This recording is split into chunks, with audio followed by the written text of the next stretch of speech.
उपराष्ट्रपति धनखड़ के इस्तीफे ने कई सियासी अटकलों को जन्म दे दिया है। कल शाम से ये चर्चाएं जारी हैं, चाहे वो पॉलिटिशियन हो, आम जनता हो, सभी इस बात को लेकर हैरान है कि कल जो व्यक्ति पार्लियामेंट में मौजूद रहे, लगातार बातें करते रहे और आज के जिनके कार्यक्रम थे, अचानक से ऐसा वो क्या बीमार हुए कि उन्हें इस्तीफा देना पड़ा। इसी पर बात करने के लिए हमारे साथ दो कांग्रेस पार्टी के सांसद हैं, डॉक्टर अमर सिंह जी हैं, गांधी जी हैं। सर, आप लोग भी कल पार्लियामेंट में थे और स्वास्थ्य का हवाला देकर अचानक से इस्तीफा रात में आना, क्या आपको लगता है, क्या प्रतिक्रिया है? देखो, ऐसा है, वैसे तो उनका व्यक्तिगत मामला है और बीजेपी का मामला तो हम लोगों का, लेकिन बहुत हैरानी है कि वो प्रोग्राम अगले 2-3 दिन के कल दे रहे थे और जयराम रमेश जी बता रहे हैं कि 7:30 बजे तो उनसे बात करी, तो कोई मतलब अब बीजेपी का जैसे इंटरनल है, कोई बात हुई होगी। कल देखो उन्होंने एक बात ज़रूर कही है कि ऑपरेशन सिंदूर पे मैं बहुत लंबी चर्चा कराऊंगा। हो सकता है किसी को वो बुरा लगा हो कि भाई आप कौन हो फैसला लेने वाले, हमसे पूछना था, समथिंग लाइक दैट।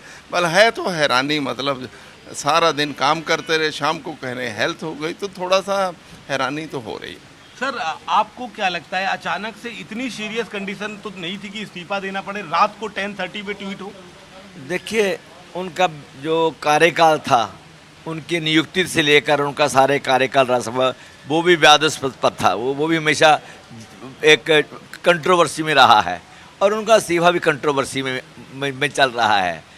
बड़े चंबे वाले डॉक्टर अमर सिंह जी ने बताया कि बड़ी चंबे वाली बात है, वो अच्छे भले थे, आगे आने वाले दिनों के लिए कार्यक्रम दे रहे थे, किसी को भनक तक नहीं थी कि वो इस्तीफा देंगे। कुछ ऐसा घटा दिन में, और कुछ लोग तो ये कोट करते हैं कि जब नड्डा जी ने कहा कि ये कार्रवाई शामिल नहीं होगी राज्यसभा की कार्रवाई में, वो दिल को ले गए कि ये मेरे क्षेत्र में हस्तक्षेप कर रहा है, दखल दे रहा है और डिसीसिव ढंग से दखल दे रहा है। पता नहीं क्या चलता है, ये बीजेपी है या गुपशुप में बहुत कुछ चलता है, उसी का एक हिस्सा ये हो सकता है। सर, एक बात मैं और जानना चाह रहा था, कांग्रेस पार्टी हो, आप लोग हों, जयराम रमेश जी हो, तमाम विपक्षी दल हों, जैसे ही उपराष्ट्रपति जी ने इस्तीफा दिया, सभी ने कहा उनके स्वास्थ्य की कामना अटकलें हुई। प्रधानमंत्री मोदी का, रक्षा मंत्री राजनाथ सिंह का, गृह मंत्री अमित शाह का, बीजेपी अध्यक्ष जेपी नड्डा का अभी तक कोई बेसिक ट्वीट स्वास्थ्य को लेकर भी नहीं आया है। ये भी कई अटकलों को जन्म दे रहा है कि आखिर सरकार इस पर कोई रिएक्ट क्यों नहीं कर रही है। तो वही तो हैरानी की बात है, हम लोग इसीलिए रिएक्ट कर रहे हैं।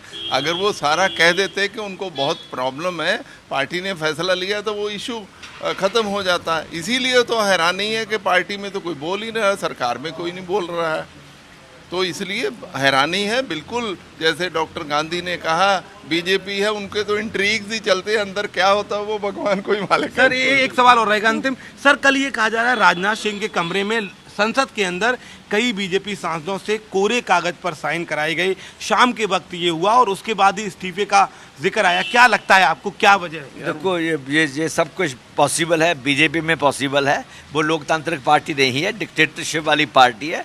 एक संघ डिक्टेटरशिप है और आगे एक मोदी डिक्टेटर है, दोनों ही डिक्टेटर हैं। और इस डिक्टेटर वाली पार्टी में बाकी सभी लोग बौने हैं, मुकम्मल बौने हैं और उनका कोई उनमें कोई कहने की बात, उनमें ना ही क्षमता है और ना ही उनको अधिकार है। तो ऐसे में ये पार्टी का जो फैसले भी आएंगे, वो आने वाले समय भी ऐसे ही फैसले आएंगे, इसकी हमें पूरी आशंका है। आपको भी सर यही लगता है? क्या लगता है, कोरे कागज पर सांसदों के साइन? भाई बीजेपी के लिए कुछ भी कहना असंभव है।